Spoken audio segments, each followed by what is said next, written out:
독일 베를린의 작은 시골 마을 슈판다우. 작고 조용한 이 마을에서 경찰과 온 마을 사람들이 동네 구석구석을 뒤지며 무언가를 찾고 있습니다. 갑자기 경찰의 멱살을 붙잡고 다짜고짜 화를 내는 금발의 한 여성. 이웃 주민들은 그녀를 말리면서 이럴 시간이 없다고 합니다. 이제는 열감지 드론 카메라까지 하늘에 띄우면서 찾기 시작하는데요. 금발의 그 여성은 무엇이 그렇게 초조한지 눈물을 삼키며 손톱까지 물어뜯고 있네요. 잠시 후 열감지 드론 카메라 조종자의 말 한마디에 그 금발의 여성은 결국 참아왔던 눈물을 터뜨리고 맙니다. 그리고 갑자기 남의 밭에 작물을 모두 밟으며 내달리기 시작합니다. 드론 카메라 아래에 도착한 금발의 여성은 농수로 덮개 아래에 있는 충격적인 동물의 형체를 보고 다리에 힘이 풀리고 마는데요. 과연 이 외국인 여성은 슈판다우 마을에서 무슨 끔찍한 일을 겪게 된 걸까요? 안녕하세요. 저는 독일의 수도인 베를린에서 회계사로 일하는 안나입니다. 제가 초등학교 2학년 때 부모님은 이혼하셨어요.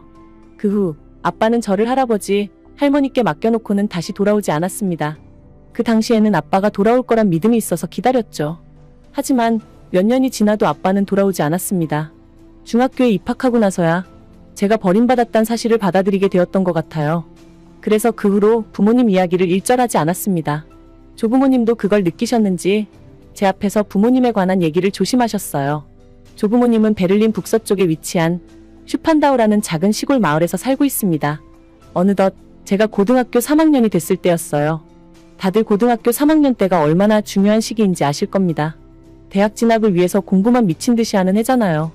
더군다나 저는 조부모님을 호강시켜드리고 싶은 마음이 컸기에 남들보다 2배, 3배로 더 노력하고 있었습니다. 그렇다 보니 작은 일에도 예민하게 반응할 수밖에 없었어요. 이날도 새벽까지 방에서 공부하고 있었는데요. 새벽 1시쯤 밖에서 웬 개 짖는 소리가 자꾸 들리더라고요. 이어폰을 꽂고 있었는데도 시끄럽게 들리는 소리에 짜증이 확 났습니다. 조부모님은 자고 있을 시간이라서 조용히 방문을 열고 밖으로 나갔어요. 시골이라서 집마다 개를 키우고 있었는데 어느 집 똥개인지 걸리면 혼쭐을 내줄 생각이었습니다. 하지만 아무리 주위를 둘러보아도 개소리만 들리지 모습은 보이지 않더군요. 개를 찾지 못하고 다시 들어가면 개소리에 집중이 안 될 게 뻔했어요. 어떻게든 개를 찾아서 조용히 시키고 싶었습니다. 개를 찾아서 걷다 보니 가로등 불빛이 없는 길모퉁이까지 가게 되었습니다. 그때 풀숲에서 이상한 소리가 들리길래 여기 있구나 싶어서 가까이 다가갔습니다.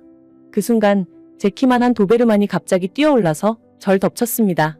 너무 놀란 저는 소리도 못 지르고 도베르만에게 깔려 뒤로 넘어지고 말았어요.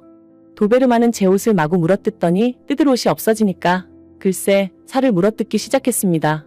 어깨를 세게 물려서 살점이 뜯겨나가는 고통에 비명을 참기 힘들었죠. 도베르만은 제 어깨를 놓아줄 생각이 없어 보였습니다.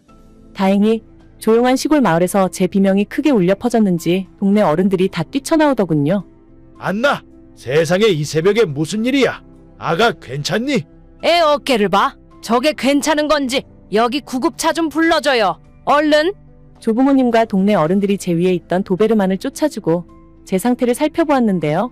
물린 어깨를 보면서 다들 인상을 찌푸리고 기겁하며 놀라더라고요. 조부모님은 어깨에서 피가 폭포처럼 흘러내리는 절 보고 당황을 금치 못하셨죠.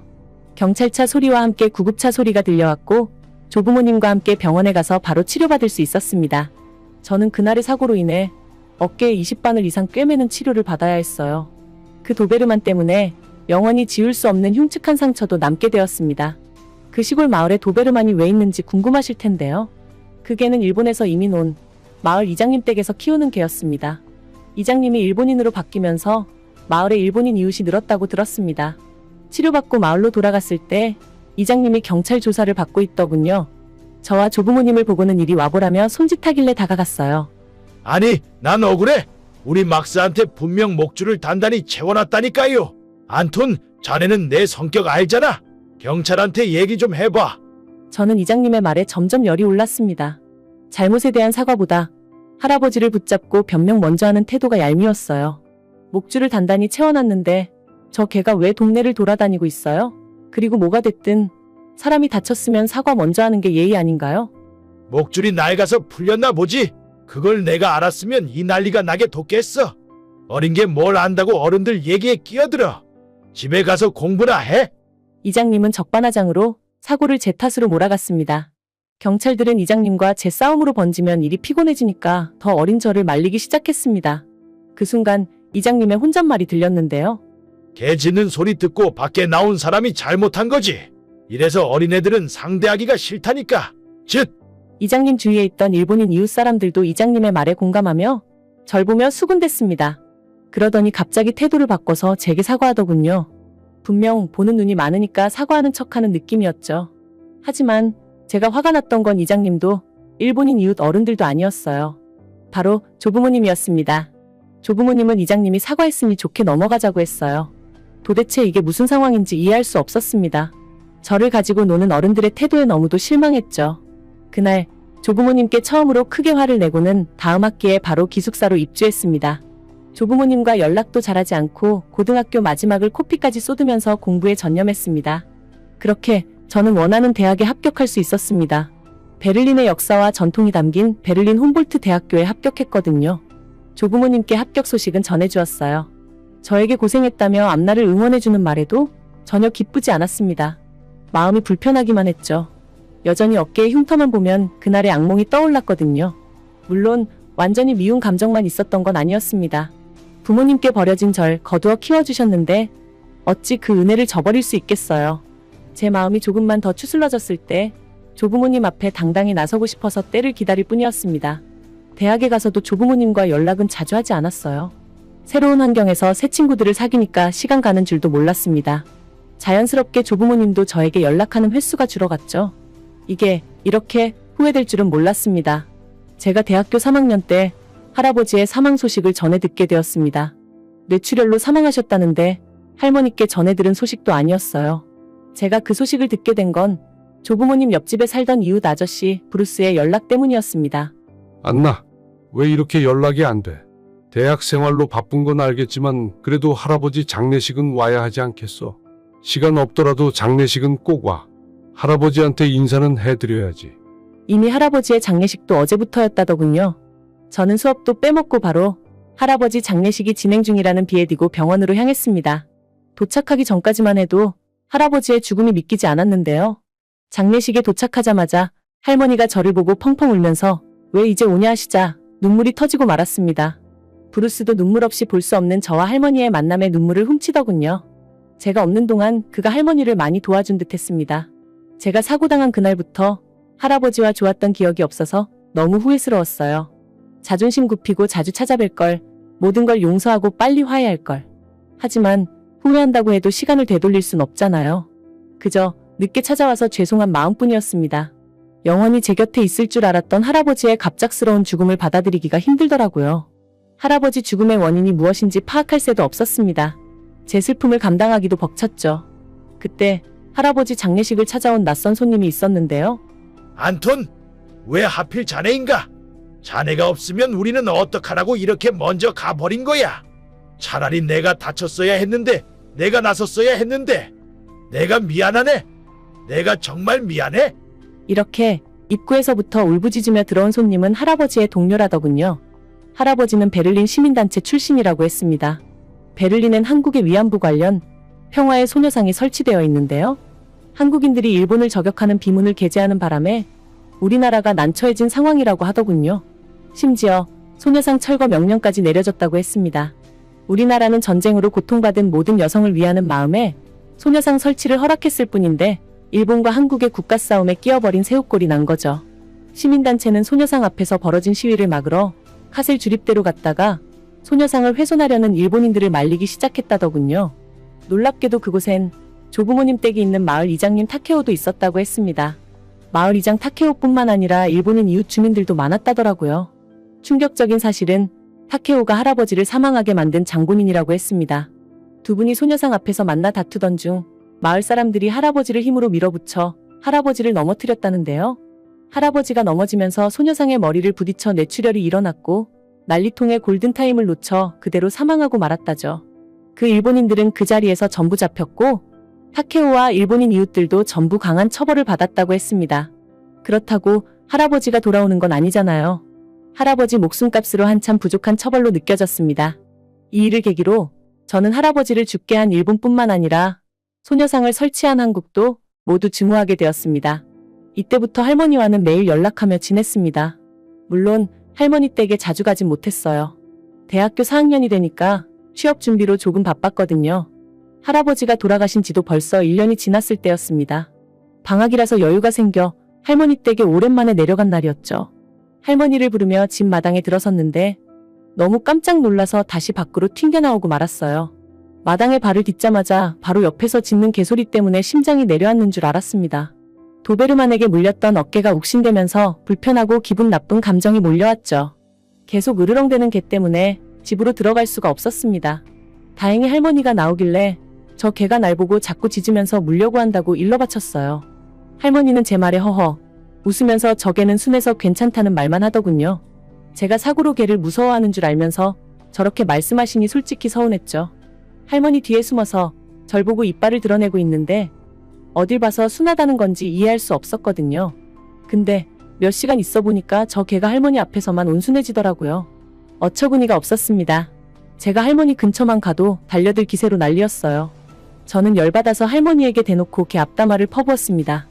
도대체 저런 개를 어디서 주워온 거야? 내가 할머니 가족인 줄도 모르고 공격하려고만 하잖아. 어디서 어떻게 굴러다녔을 줄 알고 멋대로 저딴 똥개를 집에 들여? 몸에 병균이라도 있으면 어쩌려고? 할머니는 제 말에 개를 빤히 쳐다보더니 불쌍한 아이라고 했습니다. 반년 전에 멧돼지 무리에게 거처를 습격당했다더라고요. 덩치는 저래 보여도 아직 어렸는지 엄마 개는 자식들을 지키려다 목숨을 잃었고 자식 중에서 할머니가 데려온 저놈만 살아있었다고 했습니다. 숨이 겨우 붙어있는 상태라서 병원에 데려가 치료까지 해주었다더군요. 할머니의 도움으로 목숨을 건진 개는 그때부터 할머니만 졸졸 따라다녔다고 했죠. 할머니가 잠깐 마실만 나가도 목줄을 끊고 할머니를 찾아다녔다고 했습니다. 할머니에게 견종이 뭐냐고 물었더니 진돗개라길래 진돗개가 뭐냐고 물었습니다. 그러자 할머니는 갑자기 제게 한국 역사에 관한 얘기를 해주더라고요. 진돗개는 한국 토종견이자 국견인데 한국의 다른 토종견들은 일제강점기 때 방한용 가죽으로 사용되어 거의 멸종했다고 했습니다. 다행히 진돗개는 1938년 조선총독부에 의해서 천연기념물로 지정받아 멸종위기를 벗어났다더군요. 지금까지도 천연기념물 53호로 지정되어 있으며 한국 진돗개 보호육성법에 의해서 보호까지 받고 있다고 했어요. 그런데 할머니의 말에 언짢은 부분이 있었습니다. 진돗개가 한국에서 명성 높은 개라는 건 알겠지만 한국이라니요. 할머니 벌써 잊은 거야? 할아버지가 어떻게 돌아가셨는데 한국개를 도와주고 걷어들일 생각을 해. 할머니는 의리도 없어? 할아버지한테 미안하지도 않아? 난 인정 못해. 단단히 화가 난 저는 할머니에게 속상한 마음을 막말로 쏟아냈습니다. 그리고 한국에서 그렇게 중요한 개가 왜 독일까지 와서 유기견으로 돌아다녀? 한국은 천연기념물 관리도 이딴 식으로 하나 보지? 이래서 무식한 나라를 도와주면 도와준 사람만 바보 된다는 거야. 당장 저 개를 집에서 내보내지 않으면 다시는 할머니 보러 오지 않을 거야. 할머니는 제 말에 진돗개만 쳐다보면서 딱 한마디 하셨습니다. 외면할 수 없더구나. 꼭 나 같아서 말이지. 식구를 모두 떠나보내고 혼자 남은 심정이 어떤지 누구보다 잘 아니까.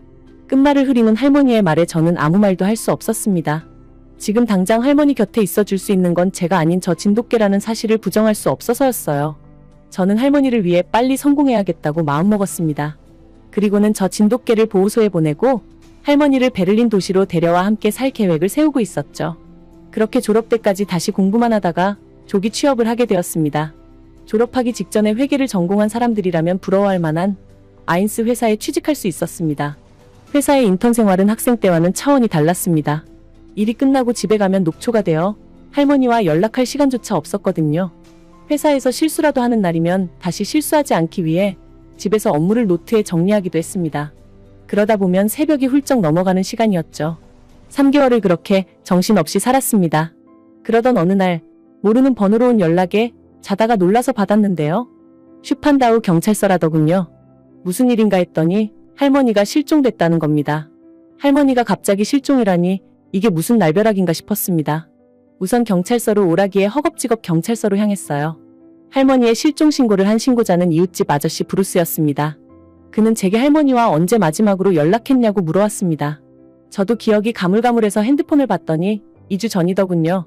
쥐구멍이 있다면 숨고 싶었습니다. 이웃집 아저씨보다 가족인 제가 할머니가 사라진 줄도 몰랐다는 게 비참하더라고요. 하는 수 없이 동네 사람들 모두가 나서서 할머니를 찾기 시작했습니다. 할머니가 마을 밖으로 나가는 일은 아주 드물다고 해서 동네를 샅샅이 살피기로 했죠. 우선 저는 할머니 집으로 갔습니다. 혹시 무슨 단서가 있을까 해서 갔는데 할머니가 키우는 진돗개도 어디 갔는지 없더군요. 어차피 제게는 상관없는 존재였기에 진돗개의 부재는 크게 신경 쓰지 않았어요. 할머니가 실종된 사실만 해도 불안하고 속상했는데 날씨마저 도와주지 않았습니다. 갑자기 비가 추적추적 내리기 시작했거든요. 빨리 할머니를 찾지 않으면 저체온의 위험까지 걱정해야 했죠. 하지만 다음날 정오가 지나서까지 할머니를 찾을 수 없었습니다. 그 순간 갑자기 얼마 전에 친구에게 들은 이야기가 떠오르더라고요. 한국에서 드론을 날려 실종된 사람을 찾았다는 기사를 봤다고 제게 말해준 적이 있었거든요. 저는 바로 경찰에게 가서 그 이야기를 전해주었습니다. 제 말을 귀 기울여 들어주는 줄 알았는데 아니었어요. 제 말이 끝나자마자 콧방귀를 끼더니 드론으로 실종자를 어떻게 찾냐며 비웃더라고요. 한국이 어딘지도 모르지만 그런 후진국에 드론이 있는 자체가 가짜 기사 아니냐며 비아냥대기도 했습니다. 저는 화가 나서 경찰 멱살을 잡고 왜 해보지도 않고 못한다는 건데요? 당신들 할머니를 찾아줄 생각이 있긴 한 거야? 뭐라도 해보고 그때 안 되면 포기해도 안 늦잖아. 라며 소리쳤습니다. 브루스는 제게 이러면 할머니를 찾을 시간만 늦춰진다고 진정하라며 절 말렸어요.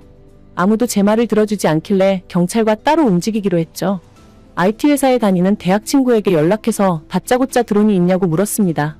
제 목소리만 들어도 제 상태와 기분을 알아차려주는 친구라서 믿고 연락했던 것 같아요. 제 친구인 리암은 무려 3가지의 드론을 가지고 달려와 주었습니다. 친구가 드론을 날리자 직접 갈 수 없던 곳까지 볼 수 있었습니다. 생명체가 포착되면 열화상 탐지기에 빨간 형태가 나타난다기에 탐지기 화면만 뚫어져라 보고 있었어요. 하지만 왜인지 열화상 탐지기에 아무 변화가 나타나지 않았습니다. 아무래도 전날 비가 오는 바람에 할머님 체온이 많이 떨어지신 것 같아. 체온이 떨어지면 열화상 탐지기에 잡히긴 힘들 텐데. 친구의 말에 자꾸만 안 좋은 생각만 들어서 결국 주저앉고 말았습니다. 할머니마저 떠나버리면 이제 정말 혼자라는 생각이 들었습니다. 멈추지 않는 눈물 때문에 고개를 묶고 있는데 친구가 다급하게 절 부르더군요. 저는 친구의 말에 벌떡 일어나 탐지기 화면을 봤습니다.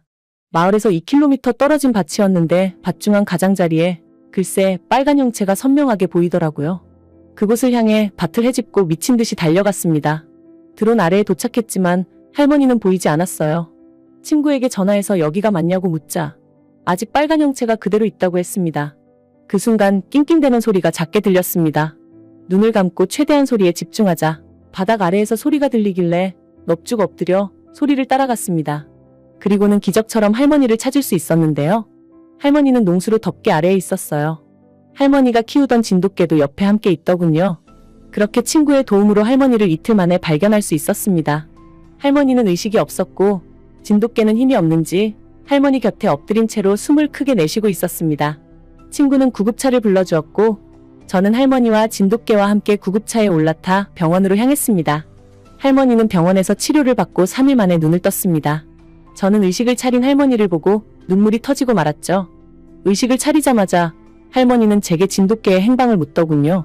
하지만 할머니의 애타는 마음에도 그 어떤 말도 해줄 수 없었습니다. 할머니를 발견했을 당시에 진돗개의 상태는 당장 죽어도 이상하지 않을 상태였거든요. 자신의 목숨을 부지하기도 힘들었을 텐데 할머니가 구급차에 실려가는 동안 그 진돗개는 할머니에게 눈을 떼지 않았습니다. 병원에 도착해서까지 할머니 곁을 떠나지 않으려고 발악했어요. 수면 마취제를 놓고 진정시킨 후 치료를 시작했지만 결국 세상을 떠나고 말았죠. 할머니가 깨어나기 하루 전에 말입니다. 차마 할머니에게 이 이야기를 전할 수가 없더라고요. 할머니는 눈치를 채셨는지 가슴을 치고 통곡하시며 침상에서 내려오려고 하셨는데요. 할머니가 이토록 진돗개를 찾는 이유가 있었습니다. 할머니는 진돗개와 함께 산책을 나섰다가 발을 헛디뎌 넘어지고 말았답니다. 의식을 잃었다가 정신을 차렸을 땐 다리와 어깨가 아파서 일어날 수 없었다고 했어요.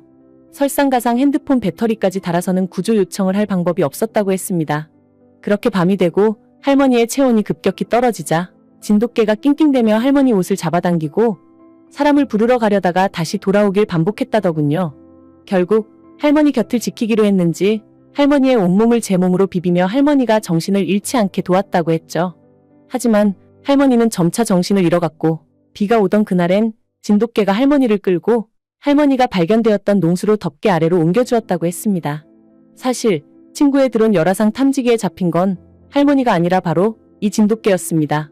그때는 정신이 없어서 생각지도 못했는데 진돗개 덕분에 할머니를 발견할 수 있었던 거였어요.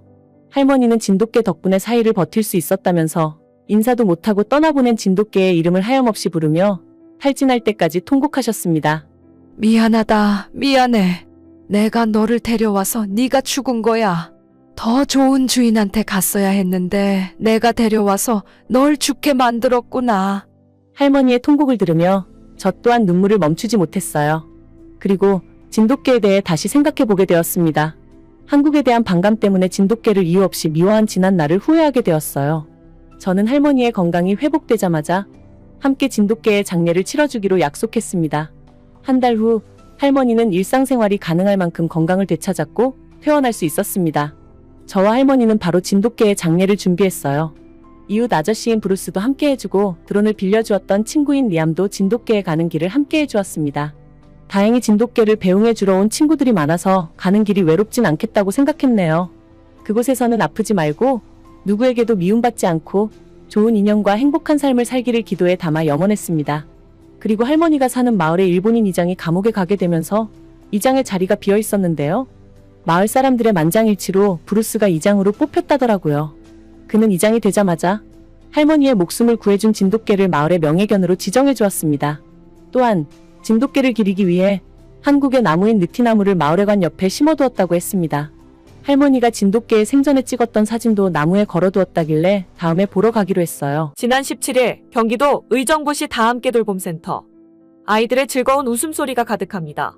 그러다 갑자기 웃음소리와 대비되는 괴로운 비명소리가 울려 퍼지는데요.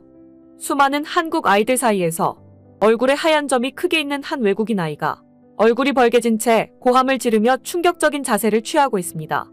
그 외국인 아이는 한국 아이들에게 알아들을 수 없는 말을 계속 외치면서 희한한 동작을 반복하는데요. 그러자 복지관 안이 비명으로 가득 찹니다. 도대체 경기도 의정부 돌봄센터에서 아이들에게 무슨 참혹한 일이 벌어진 걸까요? 안녕하세요. 저는 케냐의 지방 도시인 키탈레에서 나고 자란 주부 에티치 은바가라입니다. 제게는 아픈 손가락과 같은 딸이 하나 있습니다. 우리 딸 에스더는 겨우 초등학생 1학년이지만 그 어린 나이에 이미 어른도 감당하기 벅찬 상처를 갖고 있습니다. 제게는 사랑스럽기만 한 에스더는 다른 아이들과 다르게 좀 많이 특별합니다. 혹시 다들 알비노 증후군에 대해 들어보셨는지요? 아마 알비노 증후군이라 하니 다들 낯설게 느껴질 겁니다.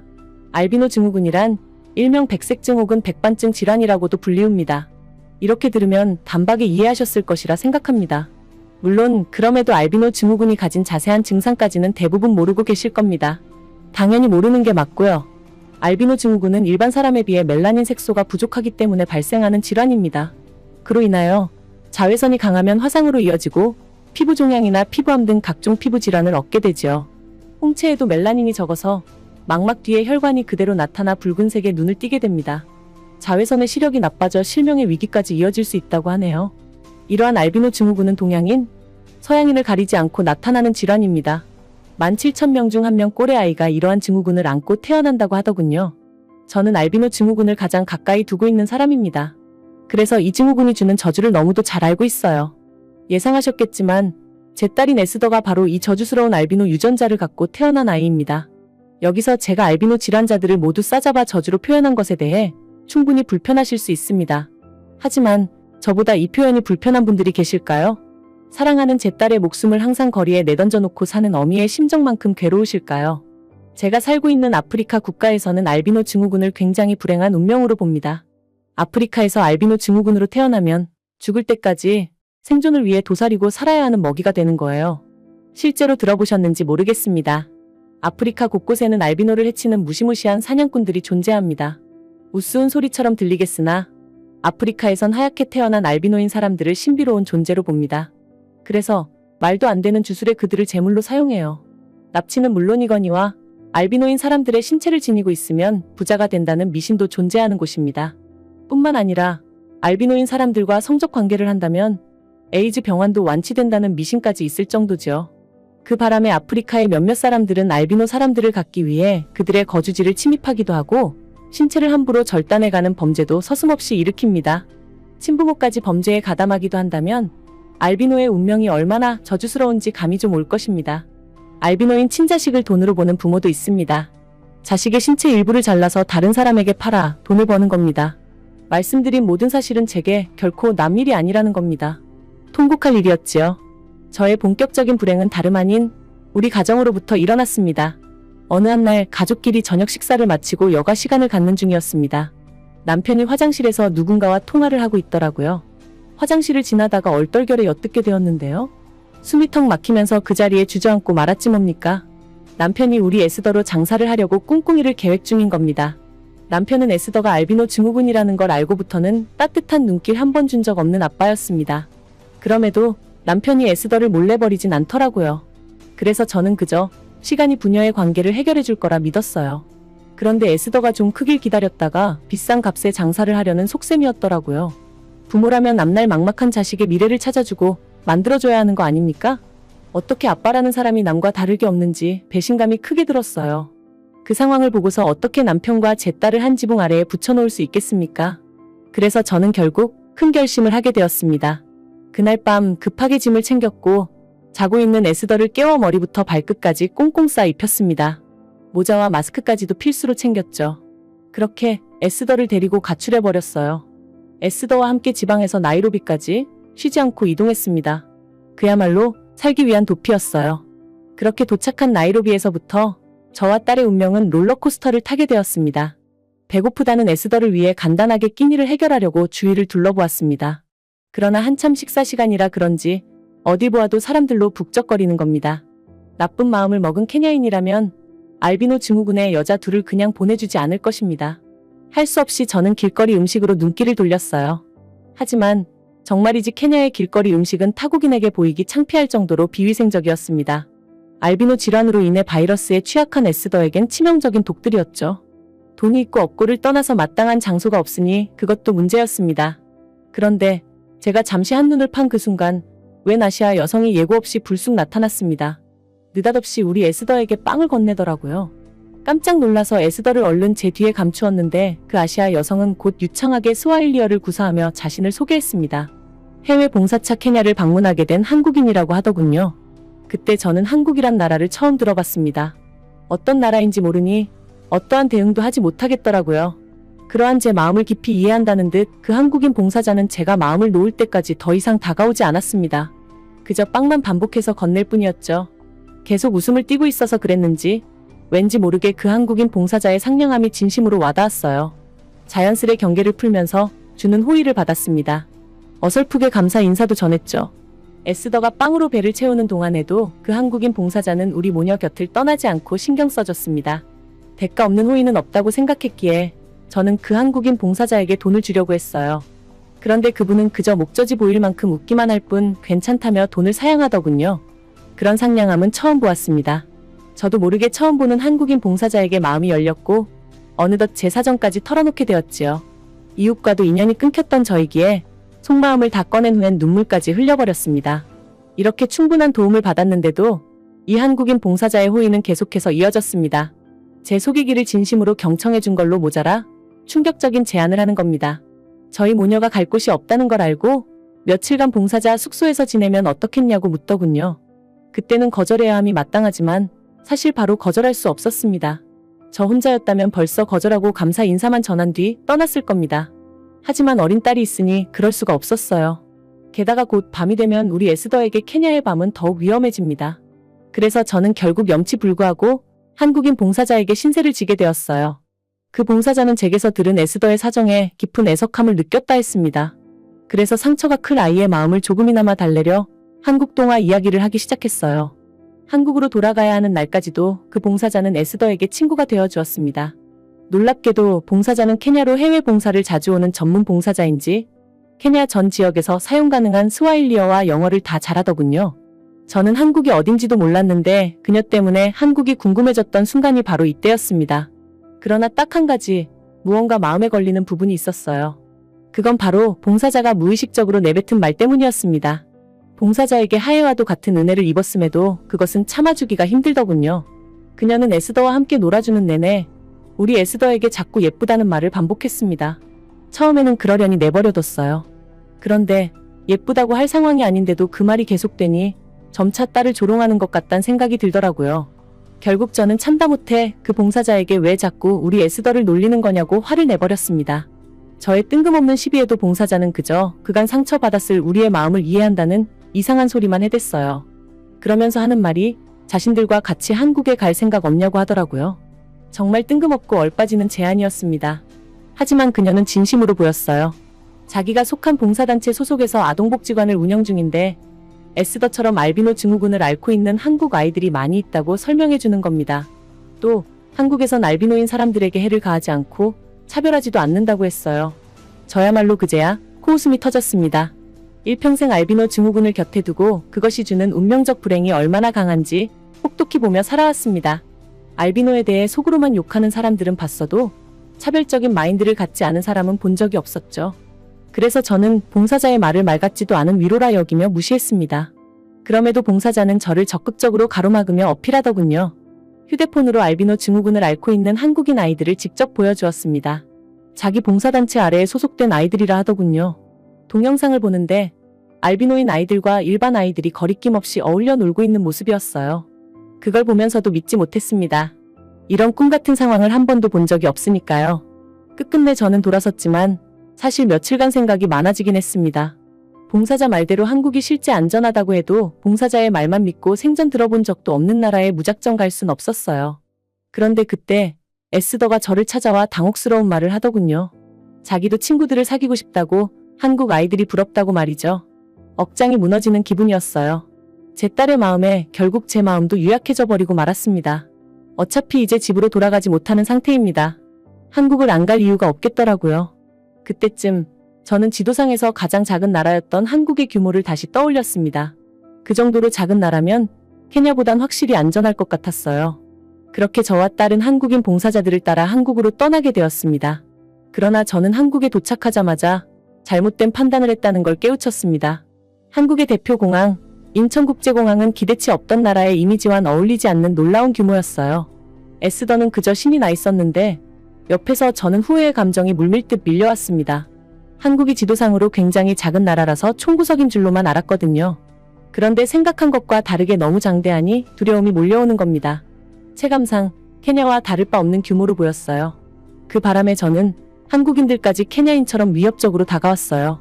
일단은 꽁꽁 싸매어온 에스더에게 급하게 선글라스와 마스크를 씌워주며 알비노 증상의 모습을 감추었습니다. 그러나 오히려 한국인들이 더 시선을 집중시키더군요. 그들은 우리 딸을 보면서 웃기도 하고 무어라 중얼거리기도 했습니다. 기분이 나빴지만 우선은 공항을 빨리 벗어나는 게 상책이라 생각했기에 봉사자에게 어서 나가자고 했어요. 그러나 그 순간 계산에 없던 상황이 닥치고 말았는데요. 커플로 보이는 한국인들이 느닷없이 저한테 말을 꺼는 겁니다. 너무 놀라서 당장 제 딸을 바짝 당기며 그들을 경계했어요. 그런데 그들은 이번에도 제 계산과 다른 상황을 보여주었습니다. 제 딸이 손에 들고 있던 장난감을 떨어뜨린 것 같다며 웃으면서 돌려주더라고요. 제가 잠시 넋 놓고 있을 때 제품에서 빠져나간 에스더가 먼저 그 한국인들에게 다가가 손을 뻗었습니다. 자신의 장난감을 받으며 영어로 인사하더군요. 에스더의 그런 적극적인 행동을 처음 봐서 솔직히 더 당황하기도 했습니다. 그때 그 한국인 커플이 저희 딸한테 너무 예쁘다고 칭찬하며 악수까지 요청했어요. 여전히 웃는 얼굴이었지만 조심해서 나쁠 것 없기에 저는 에스더를 급히 잡아당기며 그들을 거부했습니다. 그러니 봉사자가 나서서 그 한국인 커플에게 대신 감사하다고 인사해주더군요. 한국인 커플은 제 행동에 당황하면서도 웃음을 잃지 않았고 딸에게 한 번 더 인사한 후 떠났습니다. 그 이후엔 생각보다 공항을 무사히 빠져나왔어요. 이게 마음이 편한 건지 불편한 건지 생전 느껴보지 못한 경험을 한 것 같아 혼란스러웠습니다. 무슨 생각으로 공항을 나왔는지 모르겠어요. 그렇게 저희는 봉사자의 차를 얻어 타고서 밥부터 먹으러 이동하였습니다. 그때 저는 또 한 번 놀랄 수밖에 없었어요. 바깥 풍경을 보니 제가 캐나다에 온 건가 착각할 만큼 우수한 선진국 모습이더라고요. 하지만 감탄스러운 만큼 제 속의 두려움도 함께 커졌습니다. 나중에는 이 한국인 봉사자가 우리 모녀를 속여서 팔아넘기려고 유인한 것인가 그렇게까지 생각이 가더군요. 그 생각은 결국 불안감을 크게 조성했고 저는 운전하는 봉사자를 향해 또 한 번 따져버렸습니다. 그럼에도 봉사자는 또 마냥 웃기만 하며 저를 유난스럽다고 하더군요.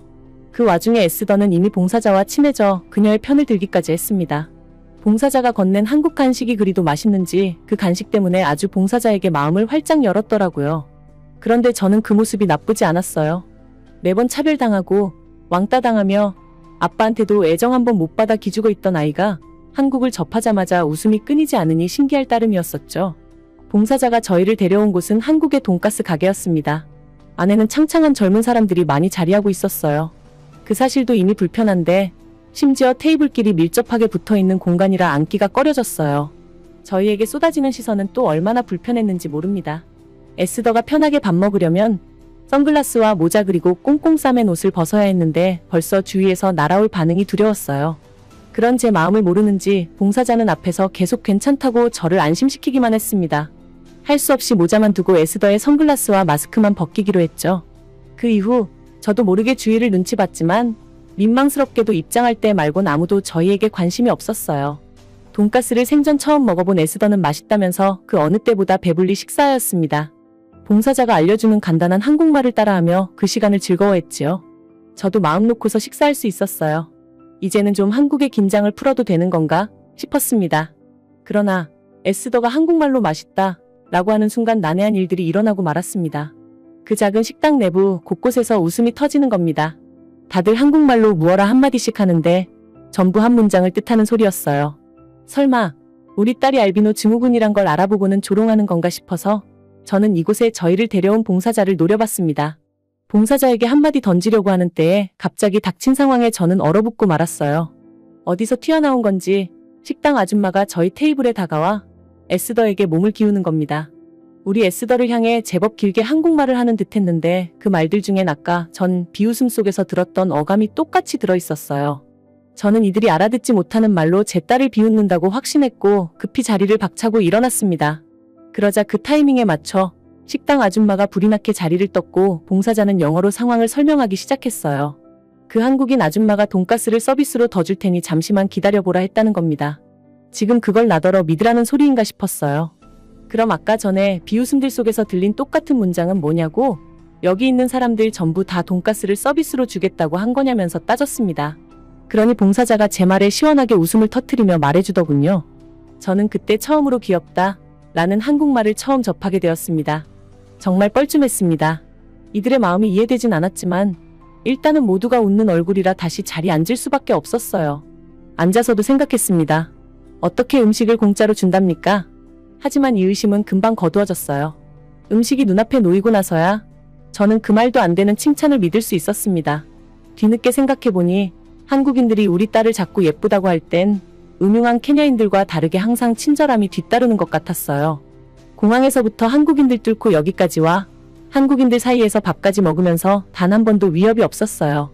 아무런 대가를 바라지 않고 선의와 칭찬을 베푸는 사람을 처음 본 제가 그저 적응이 안 되었던 겁니다.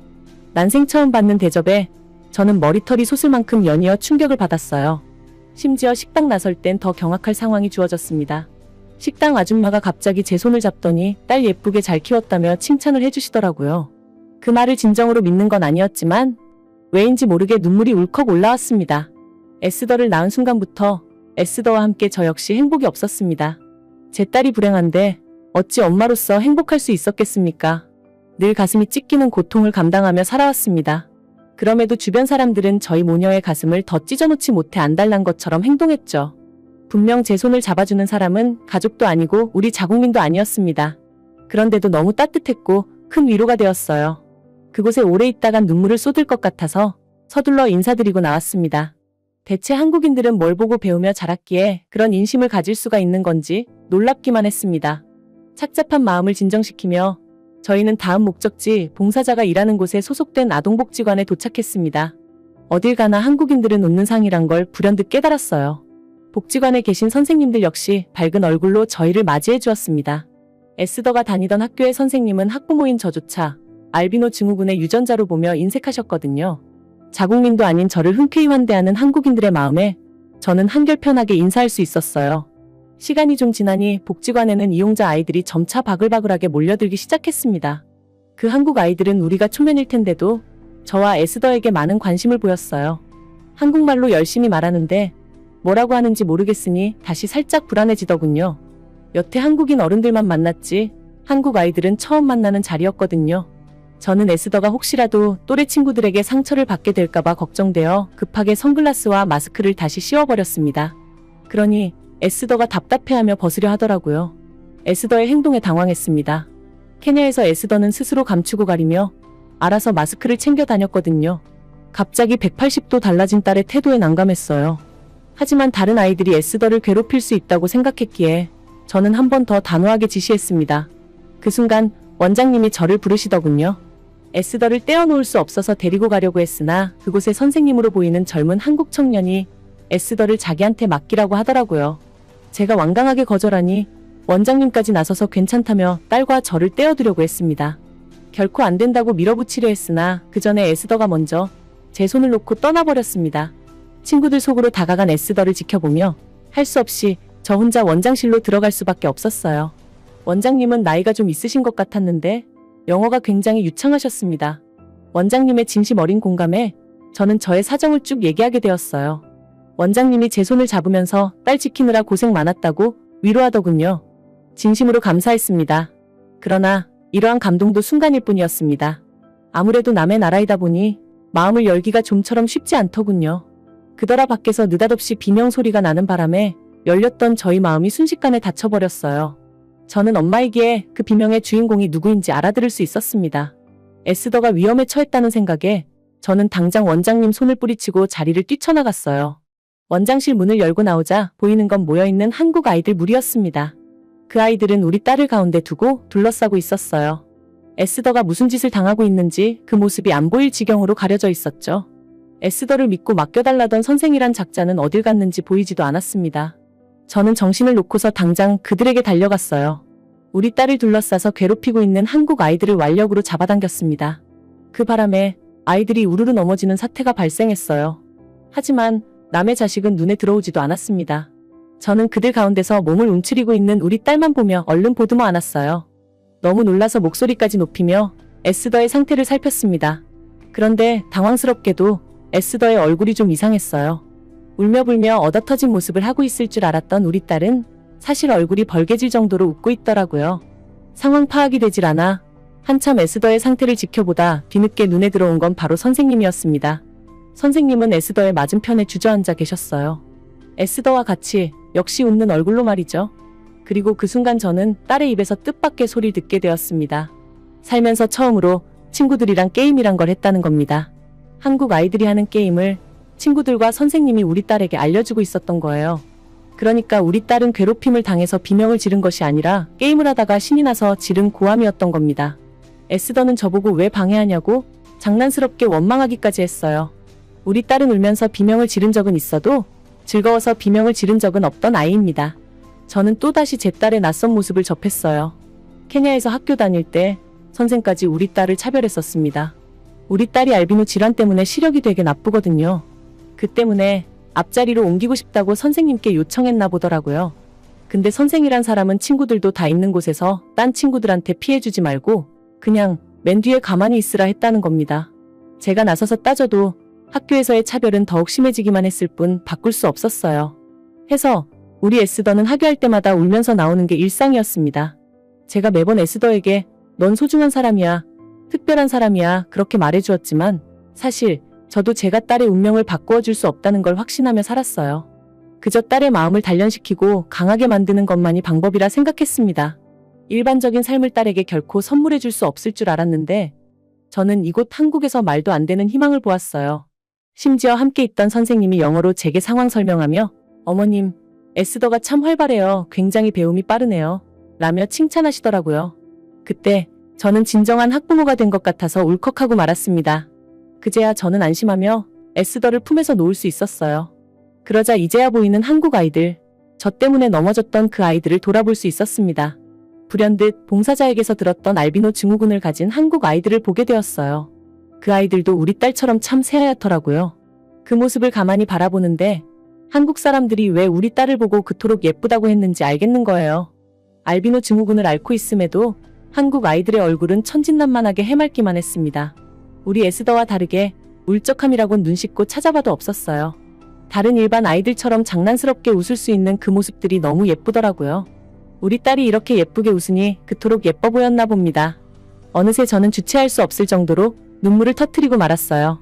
항상 딸 몰래 딸의 상처가 미안해서 울었는데 이렇게 감사하고 행복해서 울어본 건 또 처음이었습니다. 그것도 듣도 보도 못했던 나라인 한국에서 말이죠. 그리고 저는 이 아이들과 선생님 속에서 문득 깨닫고 말았습니다.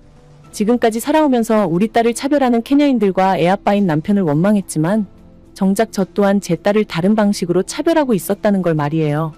아이를 보호하고 숨기며 아이 편에 서서 싸우기만 하는 것이 능사가 아닌데 수십 년 동안 그것을 모르고 살았습니다. 어쩌면 말도 안 되는 나라는 한국이 아니라 불합리가 판을 치는 우리나라인지도 모르겠네요. 다들 세상 모든 아이들을 보고 천사라고 할 때 저는 그걸 믿지 않았습니다. 오히려 아이들이 차별을 극명하게 나타내는 악한 영혼이라 생각했죠. 그런데 아무래도 제가 보지 못했던 천사들이 전부 한국에 있었나 봅니다. 한국 사람들은 아이 어른할 것 없이 정말 따뜻해요. 비록 땅덩어리는 작을지언정 어느 나라보다 건강하고 사람답게 사는 대단한 나라입니다. 한국을 겪은 이상 저는 더 확실히 느꼈어요. 저와 딸이 평생을 발딛고 살고 싶은 나라는 바로 한국이라는 것을요. 그래서 저는 또 한 번의 큰 결심을 하였습니다. 봉사자의 도움받아 당분간 한국에서 지내며 이민 방법을 알아보게 되었어요. 저희 모녀는 한국에서 받은 은혜를 결코 잊지 않을 것이며 앞으로 한국에 보답하며 살아가도록 하겠습니다. 한국인 여러분, 이런 나라를 만들어주셔서 정말 감사합니다. 서울 해화동에 있는 한 공동형 숙소 주방. 그곳에는 대학생쯤으로 보이는 외국인 여성이 황당한 표정을 지으며 입을 다물지 못하고 있습니다. 그녀 옆에는 한 한국인 아주머니가 알 수 없는 표정으로 그녀에게 뭔가를 내밀고 있는데요. 외국인 여성은 거무죽죽하고 흐물거리는 그것을 보며 경악을 금치 못하고 있네요. 모여든 사람들은 그녀를 둘러싸고 그녀의 행동을 주시했습니다. 어떤 사람은 깔깔 웃으며 그녀의 손에 길다란 무언가를 쥐어주기까지 하는데요. 당황한 그녀는 이러지도 저러지도 못하고 주변만 두리번거립니다. 심지어 사람들은 그녀의 이름을 연호하며 그녀를 재촉하기까지 하는데요. 아주머니의 충격적인 한마디에 외국인 그 여성은 결국 주저앉아 오열을 하고 맙니다. 도대체 이 외국인 여성은 낯선 한국에서 홀로 무슨 일을 겪고 있는 걸까요? 안녕하세요. 저는 벨기에 루벤 대학에서 정치외교를 공부하고 있는 마리앙느라고 합니다. 루벤 대학은 역사가 깊고 세계적으로도 우수한 대학으로 손꼽히는 자랑스러운 학교입니다. 정치외교학과 또한 수준 높은 연구와 교육을 제공하는 것으로 유명하죠. 전 정치인이 꿈입니다. 우리나라의 연방의회에서 활동하며 국민에게 실질적인 법률을 제정하는 좋은 정치인이 되는 게 목표예요. 그런 꿈을 가지게 된 건 어린 시절 평온하지 않았던 가정환경 탓이 크다고 볼 수 있어요. 어머니는 아버지가 아닌 다른 남자와의 사랑에 눈이 멀어 가정을 버렸고 전 엄마의 사랑이라는 걸 모르고 아버지와 살게 됐죠. 하지만 아버지는 어린 딸을 보살피는 것보다 바에 앉아 밤이 새도록 맥주를 마시는 것에만 관심이 있었어요. 전 아버지를 보는 날보다 보지 못하는 날이 더 많았습니다. 부모님의 사랑보다 할머니가 만들어준 스프가 더 기억에 많이 난다면 더 이상의 설명이 필요 없을 거예요. 그렇지만 부모의 사랑을 받을 수 없는 제 환경이 무척 불우하다거나 불행하다고 생각한 적은 없었던 것 같아요. 엄마는 어린 자식을 버리고 도망을 쳤고 아빠는 자기 자식보다 술병을 끼고 있는 걸 더 좋아한다 라는 현실을 담담하게 받아들였던 것 같습니다. 오히려 그런 부모의 인생을 답습하지 않으려면 열심히 공부해서 성공해야 한다는 생각을 더 많이 가졌죠.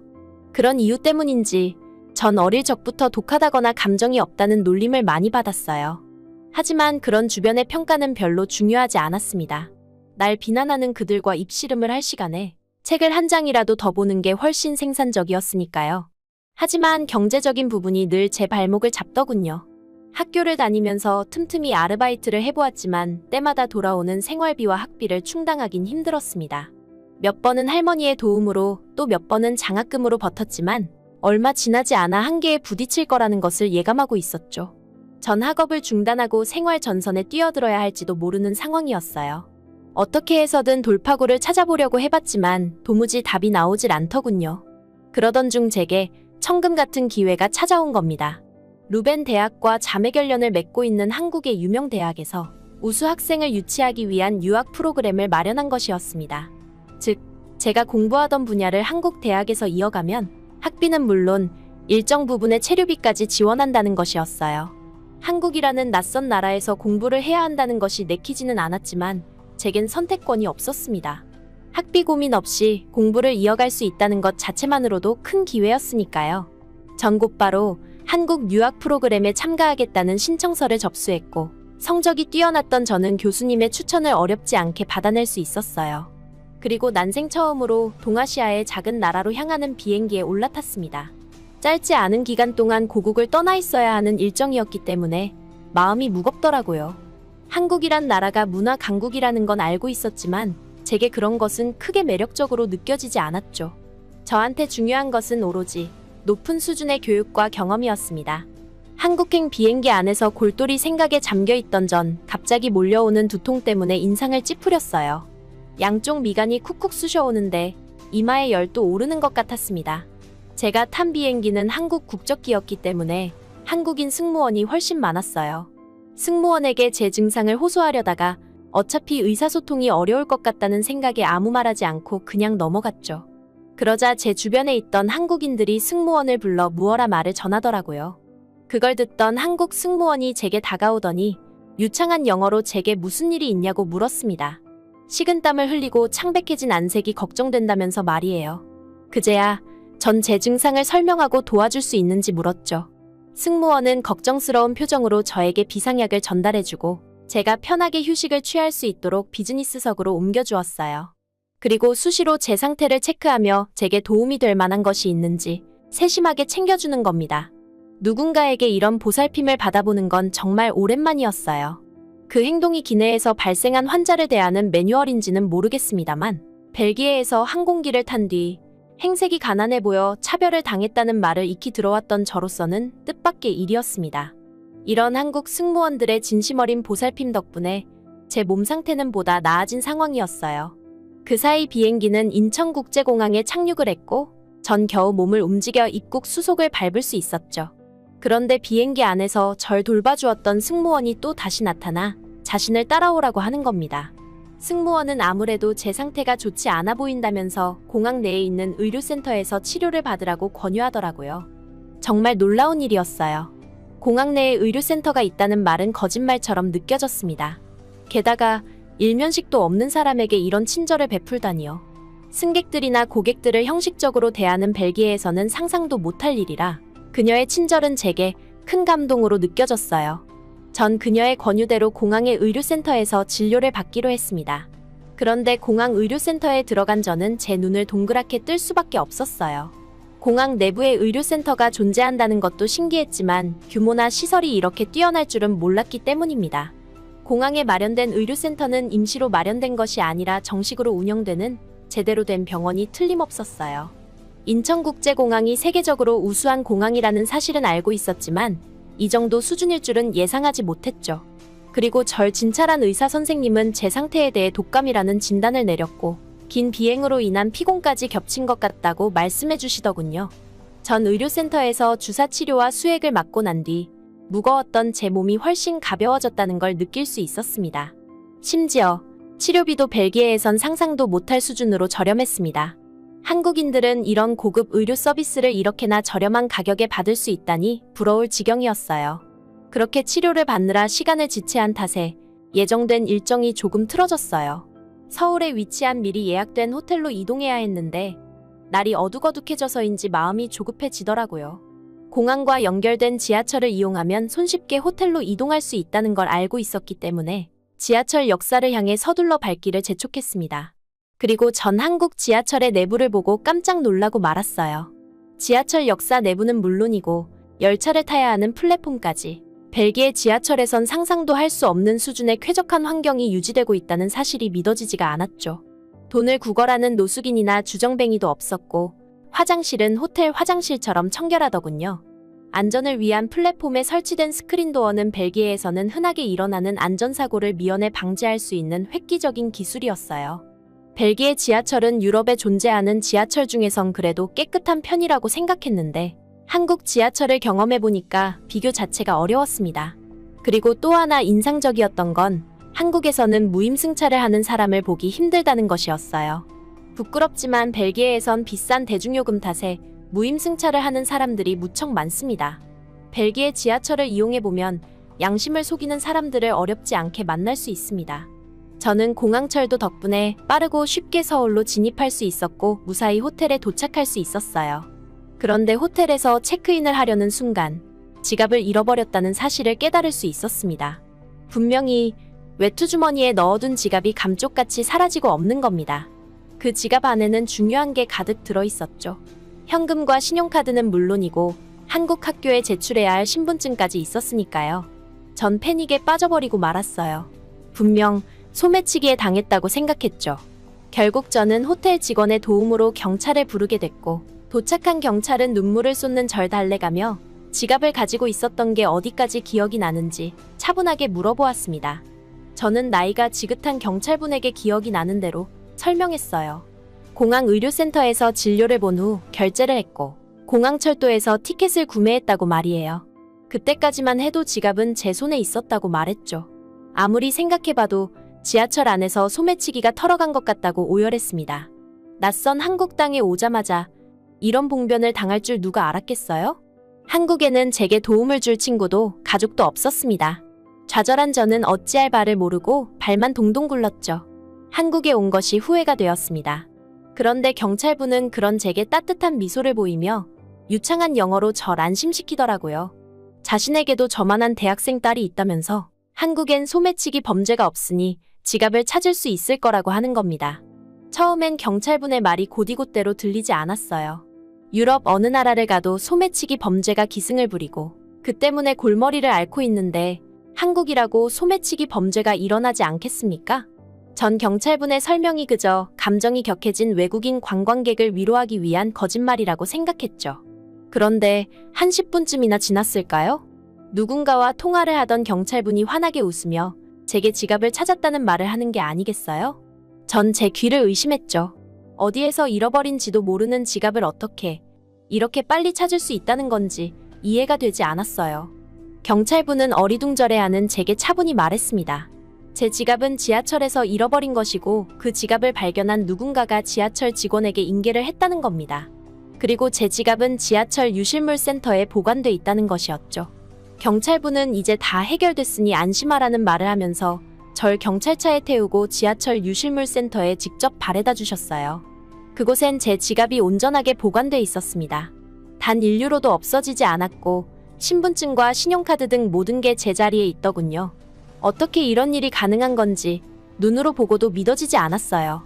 만약 벨기에에서 이런 일이 생겼다면 지갑을 찾기는커녕 신용카드 도용으로 인한 범죄를 걱정해야 했을 겁니다. 하지만 한국인들은 자기 물건이 아니면 건들지도 않았고 오히려 친절하게 주인을 찾아준 것이었습니다. 경찰분은 지갑을 찾아서 기뻐하는 저를 보며 앞으로는 소지품을 잘 챙기라고 허허 웃음을 터뜨리시더라고요. 그리고 한국에서 무슨 일이 생기면 언제든지 경찰의 도움을 받으라고까지 당부하셨어요. 처음 보는 한국 경찰에게 따뜻한 감정을 느꼈습니다. 한국이란 나라는 공경에 빠진 사람을 그냥 지나치는 법이 없다는 걸 확실히 깨달았죠. 앞으로 긴 시간 동안 한국에서 학교를 다니며 학업을 이어가야 하는 저로서는 이런 한국인들의 친절에 안심이 되었어요. 그렇게 지갑을 되찾은 저는 제가 다녀야 할 학교에 무사히 서류를 제출했고 학교로부터 학교 근처의 공동 숙소를 소개받았습니다. 그곳은 저와 같은 학생들이 저렴하게 머물 수 있는 공동형 숙소였어요. 처음 가본 그곳은 더할 나위 없이 제 마음에 쏙 들었습니다. 개인 프라이버시를 지킬 수 있는 침실 공간은 아늑했고 공동으로 사용하는 거실이나 부엌 같은 공간도 무척 쾌적하게 관리돼 있더군요. 길게 고민할 필요가 없었어요. 학교와 가깝기도 했고 또래 친구들이 많다는 점도 마음에 들었습니다.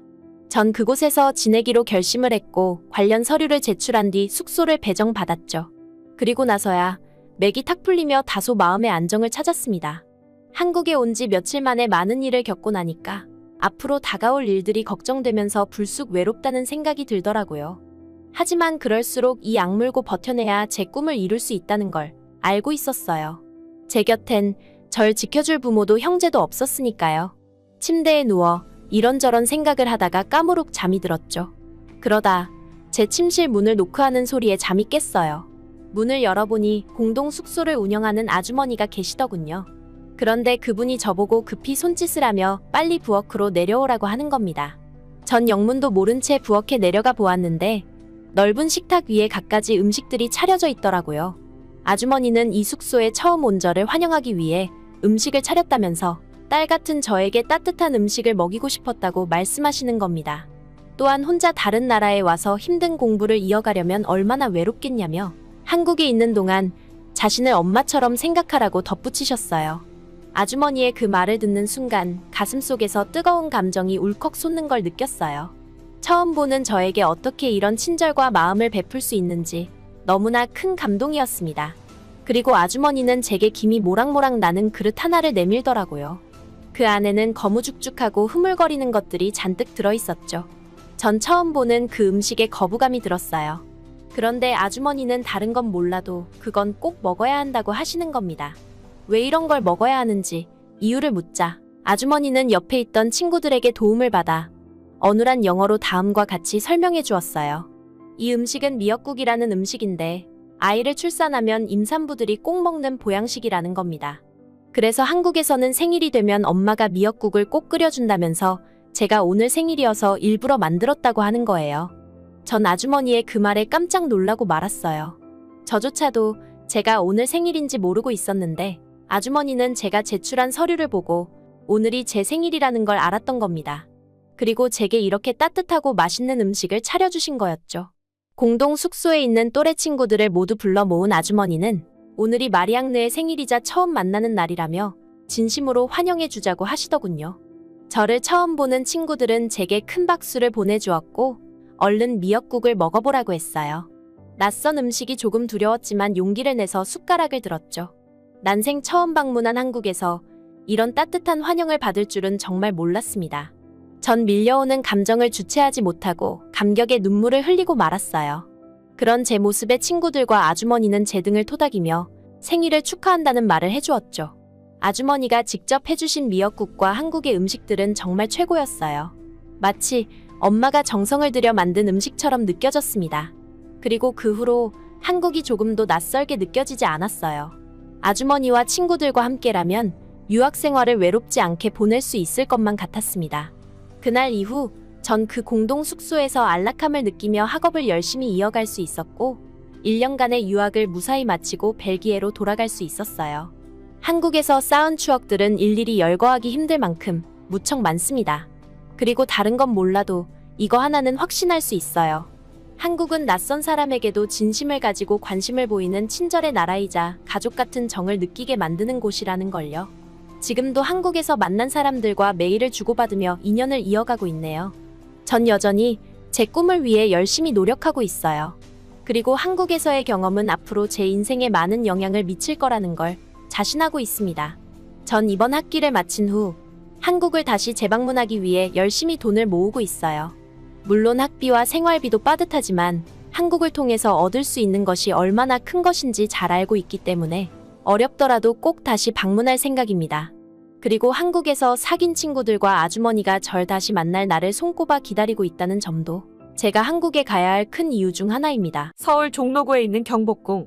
주말이라 나들이를 나온 많은 사람들로 인해 시끄럽게 붐비고 있습니다. 그런데 관람을 한참 즐기던 많은 사람들이 갑자기 쑥덕거리며 한 방향을 힐끔거리기 시작합니다. 그곳엔 공포에 사로잡힌 백금발의 한 외국인 여성이 여러 명의 한국인들에게 붙잡혀 어디론가 끌려가고 있는데요. 그 외국인 여성은 알아듣기 힘든 무언가를 반복적으로 외치며 공포에 휩싸여 사시나무처럼 온몸을 떨면서 반항하기 시작합니다.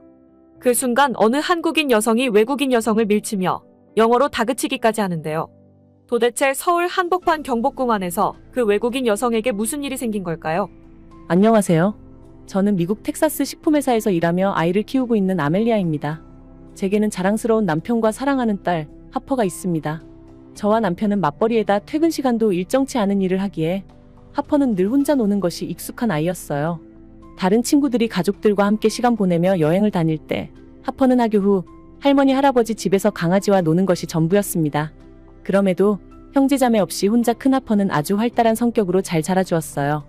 어릴 적부터 부모 걱정하며 아이처럼 때 한 번 쓰지 않던 하퍼가 어느 날 아침 식사 자리에서 난생 처음 무언가를 부탁하였어요. 그 순간 저와 남편은 하퍼의 말을 통해 그동안 부모로서 딸에게 무심했다는 걸 크게 깨우쳤습니다. 하퍼가 자기는 엄마 아빠랑 졸업여행도 갈 수 없는 거냐고 하는 겁니다. 저희 눈도 못 쳐다보고 기대 없이 웅얼거리는 하퍼를 보면서 저와 남편은 뭔가가 잘못되었다는 걸 느꼈습니다. 그 자리에서 하퍼에게 당장 답변을 못 해줬으나 그날 일하는 내내 하퍼의 말 때문에 마음이 아팠어요. 알아보니 하퍼의 친구들이 졸업여행 겸 가족여행을 많이 떠났더라고요. 우리 딸 하퍼 혼자임에도 잘 커준 것이 아니라 혼자일 수밖에 없어서 참고 견뎌왔다는 걸 너무 늦게 알아버렸습니다. 하퍼를 위해 온 마음 바쳐 일하던 저와 남편은 순간적으로 길을 잃은 듯한 기분이었어요. 그제야 저희는 소중한 딸을 돌아보았습니다. 하퍼의 졸업을 그냥 지나치는 것까진 부모로서 못할 짓 같더라고요. 그래서 하퍼의 졸업 선물로 여행을 가기 위해 연차 휴가를 냈습니다. 남편은 연차를 낼 수 없는 처지라 경비를 두둑이 지원해 주었죠. 그 소식에 애얼은 갖기만 하던 하퍼는 제 나이의 아이처럼 펄쩍 뛰면서 좋아하더군요. 저희 또한 기분 좋으면서도 한편으론 그동안 함께 보낸 시간이 적었던 것 같아 미안했습니다. 그래서 이번 졸업 여행은 무조건 하퍼가 원하는 대로 해줄 생각이었어요. 그런데 여기서 한 번 더 하퍼의 입을 통해 예기치 못한 소리를 듣게 되었습니다. 하퍼가 졸업 여행지로 한국에 가고 싶다고 하는 겁니다. 제게는 경악할 일이었습니다. 우선 저는 하퍼가 케이팝을 좋아하고 있는 줄도 몰랐고 그로 인해 마음속에 한국에 대한 환상을 갖고 있는 줄도 까맣게 몰랐어요. 한국은 제게 단 한 번의 호기심도 불러일으킨 적 없는 후진국일 뿐입니다. 딸과 함께하는 첫 해외여행인데 좋은 나라 다 놔두고 뜬금없이 후진국을 들먹이니 본의 아니게 말문이 막혀버리더군요. 더 좋고 예쁜 나라를 보여주고 싶었던 저는 당황을 감추고 딸을 설득하려고 노력했습니다. 하지만 케이팝을 너무 좋아하는 하퍼는 끝끝내 한국만을 고집했어요. 고백하건대 사실 전 인종차별주의적 편견을 갖고 있는 사람입니다. 물론 유색 인종을 대놓고 차별하는 사람은 아니었어요. 그러나 그들을 백인들과 같은 수준으로 보지도 않았죠. 제 회사에도 유색 인종인 사원들이 있고 제 담당 부서에도 한국 국적 아시아인이 있습니다. 의도한 바는 아니지만 저도 모르게 그들을 낯잡게 보고 인사도 잘 받아주지 않게 되더군요. 기본적으로 아시아인들을 후진국에 종속된 존재라 보기에 그들보다 뛰어난 강대국에 살고 있는 저는 그들을 제 수준 아래라고 생각했습니다. 그 중에서도 자그마한 섬 같은 한국이란 나라는 굳이 들여다보지 않아도 형편없을 거라 확신되었어요. 하지만 딸이 한국에 가고 싶다고 울기까지 하는 바람에 할 수 없이 여행지를 한국으로 결정할 수밖에 없었습니다. 그 이후 제가 할 수 있는 건 한국에 대한 조사였습니다. 후진국에선 대체로 상식 없는 행동이나 경우가 빈번하게 일어나지 않습니까? 딸과 함께하는 여행이기에 그에 마땅한 대처와 정보가 많이 필요하다고 생각했어요. 그러나 인터넷상으로는 대개 한국에 대한 호평이 많더라고요. 믿을 수 없었습니다. 코딱지만 한 후진국이 좋아봤자 미국보다 나은 점은 단 하나도 없다고 보기 때문이었죠. 결국 별달리 얻은 정보도 없이 한국에 도착해버렸습니다. 참으로 걱정이 많이 되었습니다. 저야 후진국에 대한 인식을 충분히 갖고 있으니 기대가 없었지만 한국에 대한 강한 환상을 갖고 있던 하퍼에겐 최악의 졸업여행이 될 테니 속상했어요. 귀국하고 공항으로 들어서기까지 저는 딸의 마음을 어떻게 지켜줘야 하나 그 생각만 하며 걸었습니다. 그런데 제 시야로 들어온 의외의 것에 저도 모르게 두 발을 멈추고 말았어요. 한국 공항이 누구 하나 무시 못할 만큼 광활하게 트여 있는 겁니다. 기대도 안 했던 한국이기에 당연히 공항 이름도 기억하지 않고 있었습니다. 그런데 실망하며 놀랄 줄 알았던 하퍼보다 말도 안 되는 공항 규모에 엉뚱하게도 제가 더 놀라고 말았지 뭡니까? 섬나라 같은 한국은 공항부터 형편없을 줄 알았습니다. 그런데 크기만 할 뿐 아니라 쾌적하기까지 하더군요. 소문으로만 듣던 쾌쾌묵은 이상한 냄새도 나지 않았죠. 저는 하퍼가 움직이는 방향대로 걸으면서 믿기지 않은 인천공항 인테리어를 눈으로 쭉 훑었습니다. 그때 딸이 이 인천공항에서 밥을 먹고 싶다고 제 손을 더 잡아당기더군요. K-팝 가수들의 SNS에서 본 음식점이 인천공항 안에 있다고 했습니다. 솔직히 한국 인천국제공항의 외관은 의외였다는 거 인정합니다. 허나 후진국의 음식은 보나 마나일 거라 생각했어요. 게다가 전 식품과학 분야에 종사 중인 사람입니다. 음식의 세세한 퀄리티에 입맛이 오르락내리락 하죠. 그렇기 때문에 당연히 전문적인 곳에 가서 먹는다 해도 기대 안 될 판인데 공항에서 식사하자니요. 미국도 아니고 한국 공항의 음식은 비위생적으로 관리될 것이며 맛 또한 입에 안 맞을 것이기에 못마땅했어요. 하지만 하퍼를 위해서 온 여행이니 하퍼가 원하는 대로 해줘야 했어요. 결국 하퍼가 이끄는 음식점으로 향했죠. 솔직히 음식이 제 눈앞에 놓였을 때까지만 해도 기분이 썩 상쾌하지 않았습니다. 그러나 저의 이런 껄끄러움은 하퍼 따라 음식을 한 숟가락 뜨자마자 거짓말처럼 싹 사라졌어요. 난생 처음 보는 음식이지만 음식 퀄리티가 예사롭지 않다는 것이 느껴졌거든요. 이름은 김치찌개라고 들었습니다. 미국에서 수십 년 살면서 맡아보지 못했던 낯선 향과 칼칼함이 제 뒤통수를 치는 기분이었습니다. 나중에는 직원에게 부탁하여 김치찌개에 대한 정보를 물어봤을 정도로 강력한 한방을 느꼈어요. 음식점에서 나오고 난 후 뒤늦게 또 갑자기 무언가 색다른 점이 느껴지기 시작하더군요. 다들 서툴더라도 영어를 좀 하는지 그들과 소통하는 데에 전혀 불편함이 느껴지지 않았습니다. 제게 한국은 후진국이면서 시골 같은 나라였기에 당연히 공항 직원들의 소양조차 기대를 안 했습니다. 그런데 외국인을 위한 공항 이용의 편리함은 그 어떤 나라에서도 느끼기 힘들 정도로 선진적이었어요. 그렇다고 제 속에 자리 잡혀있던 불쾌감이 완전히 사라진 건 아니었습니다. 그리고 결국 이후 불쾌한 일이 생겨버렸습니다. 인천공항을 나와서 택시를 타려고 가방을 뒤졌는데 가방 안에 있어야 할 제 지갑이 온데간데 사라지고 없는 겁니다. 지갑 안엔 하나 100만 원이 들어있는 상태였어요. 여행 온 관광객의 입장에선 그야말로 낭패나 다름없는 큰일이었죠. 저는 하퍼를 데리고 급하게 공항 안으로 뛰어들어갔습니다. 공항에서 거쳤던 곳을 둘러보다가 다시 그 음식점을 찾았죠. 그러나 저희가 앉았던 자리엔 이미 다른 손님이 있었고 당연하게도 지갑은 사라진 상태였습니다. 찾게 될 가망이 없으니 범인이라도 잡아야 하기에 저는 당장 직원들에게 지갑의 행방을 물어봤어요. 그들은 모른다면서 분실센터만 알려주더군요. 지갑 같은 것이 절대 분실센터에 있을 리가 없다고 생각했습니다. 그냥 지갑도 아니고 현금이 들어있는 지갑이 어떻게 분실센터에 고스란히 있겠어요. 이미 다른 사람이 훔쳐갔을 것이고 분실센터에 가도 허탕만 칠 게 뻔했습니다. 미국에도 여기저기에 분실물 센터가 있지만 사실상 무용지물이거든요. 이 때문에 저는 조금이나마 긍정적으로 다가왔던 한국의 모습을 싹 잊어버렸어요. 그저 우리가 앉았던 자리에 있는 손님을 의심하며 반복해서 지갑의 행방을 묻기만 했죠. 그러자 갑자기 벌떡 일어난 그 한국인 손님 두 분이 저희 모녀를 보고 따라오라며 자리를 이동했습니다. 어딜 가냐고 물어도 그 한국인들은 영어를 못하는지 대답이 없었어요. 무슨 꿍꿍이가 있는 것인가 싶어서 따라가면서도 의심을 놓을 수가 없더군요. 하퍼에게 못난 꼴 보이기 싫어서 최대한 화도 억누르며 침착했는데 도착한 곳이 분실센터인 것을 알고는 좀처럼 화를 참을 수가 없었습니다. 그런데 그때 한국인 두 분이 센터 직원에게 어떠한 얘기를 하는 것 같더니 곧 무언가를 건네받는 겁니다. 그게 뭔지 보자마자 전 바로 알 수 있었죠. 지갑을 찾아서 제게 돌려주는 한국인들은 안에 내용물을 확인해보라는 제스처까지 취했어요. 예상치 못한 지갑의 등장에 좀 당황스러웠습니다. 그러나 지갑을 찾은 것은 기뻤지만 안에 돈이 없다면 무용지물이잖아요. 저는 지갑을 열 때까지 표정을 풀지 않았어요. 하지만 그도 잠시 저는 그 자리에서 경악할 수밖에 없었습니다. 현금 100만 원이 제가 만진 모양 그대로 들어있는 겁니다. 이건 있을 수 없는 일이었어요. 미국이라면 당연히 돈이 든 지갑을 그냥 돌려주지 않습니다. 미국에선 도난당한 물건이나 돈을 다시 돌려받을 수 있을 거란 기대도 하지 않습니다. 그런 건 환상과도 같을 만큼 드문 일이에요. 그런데 한국에선 그 말도 안 되는 환상이 실현되고 있다니요. 저는 너무 당황해서 얼어붙어 버렸습니다. 그러다 하퍼에게 상냥하게 인사하는 한국인들을 보고 나서야 정신이 확 들었어요. 면목이 없어서 급하게 사과드렸습니다. 당연히 그분들에게 욕먹을 각오도 했어요. 하지만 여기서 제 충격은 계속 이어졌습니다.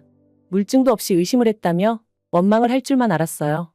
허나 그 한국인들은 오히려 제게 괜찮다고 지갑을 찾아서 다행이라며 같이 기뻐해 주더라고요. 기분 나쁠 법도 한데 그저 웃어주곤 돌아갔습니다. 미국도 바로 잡지 못하는 투철한 신고 정신을 한국에선 훌륭하게 실천하고 있다는 것이 너무 놀라웠어요. 이런 건 정부에서 강요한다고 되는 것도 아니거든요. 저는 그제야 정보를 검색하는 중에 보았던 한국 치안에 대한 모든 정보가 사실이었다는 걸 깨달았습니다. 덕분에 뜻밖의 좋은 기분으로 공항을 나섰어요. 사람은 선한 마음을 보면 그 선한 마음을 전달받게 되나 봅니다. 공항을 나옴과 동시에 한국의 풍경이 선하게만 보이더군요. 저는 하퍼를 데리고 한결 가벼운 마음으로 첫 관광지인 경복궁에 도착하였습니다. 경복궁까지 이동하여 오는데도 많은 것이 놀랍더군요. 한국의 거리를 보니 그동안 후진국이라 무시했던 제 태도가 얼마나 민망한 짓이었는지 부끄러워 얼굴을 들 수 없겠더라고요. 한국의 수도 서울엔 미국 못지않게 높은 건물이 길을 따라 즐비했고 거리를 거니는 한국인들의 행색만 보아도 누추한 나라가 아니라는 걸 충분히 알 수 있었습니다. 이 역시 정보를 검색하며 이미 사진으로 대강 보았던 풍경이었어요. 제 편견이 한국을 후진국이라고 확신했기 때문에 인터넷상의 사진을 그저 조작이었을 뿐이라고 착각했던 겁니다. 한국의 선진국설은 결코 거짓이 아니었어요. 목적지에 도착할 때까지 하퍼가 아닌 제가 한국의 거리를 눈 빠지게 구경하느라 바빴습니다. 하퍼가 다 왔다고 신호를 주지 않았다면 여기저기 한눈 파느라 경복궁을 놓쳤을 정도였죠. 경복궁은 또 얼마나 장대하고 아름다운지 미국에선 볼 수 없는 자태의 건축물을 보곤 입구에서부터 입이 쩍 벌어졌습니다. 게다가 입장료가 1인당 3,000원이라네요. 경복궁은 한국의 대표 관광지라고 들었는데 충격적으로 입장료가 저렴해서 놀랐습니다. 미국은 대표 관광지라 하면 뉴욕의 자유여신상만 해도 3만 원의 돈이 넘습니다. 박물관은 평균 3만 원에서 4만 원 정도의 비용이 들고요. 그런데 두 사람 합친 금액으로도 1만 원이 안 된다니 한국의 국보라는 귀한 건축물을 부담 없이 눈에 담을 수 있게 되어 감사할 뿐이었습니다. 주말이라 그런지 경복궁 안에는 많은 사람들로 붐볐어요. 저희 모녀와 같은 외국인들도 꽤 보였으나 당연히 한국인들이 훨씬 많았습니다. 경복궁 내부 역시 제 기대감을 충분히 만족시킬 만큼 무척 훌륭하더군요. 때마침 무료 해설 시간인지 영어 해설 가이드가 계셔서 한국의 역사까지 난생 처음 접해볼 수 있었습니다. 해설을 들으니 한국은 작지만서도 너무 강한 나라라는 걸 알겠더라고요. 한국의 강인함은 과거에서부터 쭉 이어져 온 혈통 같은 것임이 느껴졌습니다. 한국의 역사를 더 깊이 있게 알고 싶었던 저의 욕구는 화장실까지 참게 만들었어요. 그러다 더 이상 지체할 수 없었을 땐 결국 하퍼를 데리고 화장실로 향했습니다. 하퍼에게 가방을 맡긴 후 속히 화장실 칸으로 들어갔죠. 해설을 다 못 듣고 온 것이 아쉬워 서둘러서 다시 가이드를 찾으려고 했습니다. 그런데 여기서 예기치 못한 사고가 제게 닥치고 말았어요. 제 가방을 든 하퍼가 어디로 갔는지 사라지고 없는 겁니다. 화장실 근처를 찾아봤지만 역시나 하퍼의 자취는 어디에도 보이지 않았습니다. 그때부터 저는 딸이 위험에 처했을지 모른다는 공포에 휩싸이며 심장이 바닥으로 내동댕이 쳐지고 말았어요. 이곳이 한국인 줄 까마득하게 잊어버렸을 정도로 두려움을 느꼈죠. 우선 미국에는 성추행범이나 마약쟁이 혹은 아동 성범죄범들이 많습니다. 특히나 아동 납치 사건도 빈번하게 일어나죠. 그래서 아이가 아직 초등학교 재학생일 경우 저학년 학생들은 부모님이 픽업존에 나타나기 전까지 홀로 교문 밖을 나서지 못합니다. 학교 측에서 당연하게 관리 중인 주의사항이에요. 그만큼 아동 납치에 민감한 것이 미국입니다. 저도 잊고 살만하면 한 번씩 핸드폰으로 납치 경고문을 받아요. 미국이 최고 강대국이자 선진국이긴 하지만 한시도 우리 아이들에게서 눈을 떼면 안 되는 위험천만한 곳도 결국 미국이란 나라입니다. 우리나라에서 아이를 잃어버려도 손발이 떨릴 지경인데 남의 나라에서 아이가 잘못되면 어찌해야 하나 걱정이 안 될 수가 없었습니다. 그 시각부터 저는 주변 시선은 신경 쓸 겨를도 없이 다급하게 딸을 찾기 시작했습니다. 하퍼의 이름을 부르며 절규하듯 괴성을 질렀죠. 그러자 그 순간 믿기 힘든 일이 일어났어요. 모세의 기적을 실제 봤다면 이런 기분이었을까 싶은 걸 목격했습니다. 갑자기 여기저기서 한국인들이 몰려오더니 제게 말을 걸기 시작하더라고요. 그 수많은 한국인들은 제게서 하퍼의 인상착의를 물었습니다. 영어를 할 줄 아는 한국인들이 영어를 못하는 한국인들에게 친히 설명해주며 우리 딸의 신상 정보를 공유하기까지 했죠. 그 이후 저는 무척 신기한 경험을 하게 되었습니다. 제가 움직이는 방향마다 마치 짠 듯이 수많은 한국인이 우리 하퍼로 보이는 아이를 봤다며 어느 방향을 손가락으로 가리켜주더군요. 그것이 꼭 화살표 표지판이 되어 제게 길을 안내해주는 것 같은 놀라운 경험을 했어요. 저는 딸을 잃었다는 공포를 느끼면서도 한편으론 헤매지 않고 쭉쭉 걸어갈 수 있어 얼이 빠져 있었습니다. 그러다 중간쯤에서는 어느 한국인 노부부가 저를 직접 데리고 인도해 주었어요. 아이가 머물러 있는 곳을 보았다면서 말이죠. 다리에 힘 풀리려는 걸 참아내며 저는 그 노부부를 따라 걸었습니다. 그러자 어느 시점에서 노부부가 한 곳을 향해 팔을 휘젓더군요. 그곳엔 대학생으로 보이는 한국 청년들이 하퍼와 함께 있었습니다. 한국 청년들 사이에서 하퍼는 해맑게 웃고 있었어요. 그때 저와 눈이 마주친 하퍼가 먼저 제게 달려오며 엄마라고 소리치자 하퍼 곁에 있던 한국 청년들이 단체로 제게 허리 숙여 인사를 하더라고요. 그러면서 하퍼와 원래 친구였던 것처럼 하퍼의 이름을 부르며 살갑게 손을 흔들기까지 했습니다. 하퍼 말로는 한국 언니 오빠들이 K-팝 스타의 응원봉이란 것을 들고 있어서 반가운 마음에 따라갔다고 합니다. 그러면서 한국 언니 오빠들이 엄마 올 때까지 여기저기 돌아다니면 안 된다고 엄마가 찾기 쉽도록 경복궁 입구에 같이 있자고 제안했다네요. 제가 없는 짧은 사이에 얼마나 많은 대화를 나눴는지 하퍼는 신이 나서 있었던 일을 줄줄 읊었어요. 우리 딸 아이가 그토록 즐거워하며 웃는 모습을 정말 오랜만에 본 순간이기도 했습니다.